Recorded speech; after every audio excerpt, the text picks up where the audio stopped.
anticipa il matrimonio di un'amica? Il prossimo matrimonio magari sarà il tuo? Magari sarà il mio, verrete, sì, anche come no? Ecco, sì, probabilmente sì, insomma, più presto lo faremo. Un momento molto importante, devo dire che lo aspettava da tempo, soprattutto per Francesca, perché chiaramente è la figlia di Francesco e io sono contenta per lei.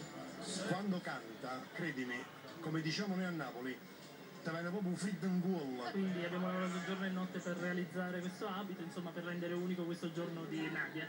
Come l'ho conosciuta, solare, così subito spontanea, e ho detto creo un sole astratto.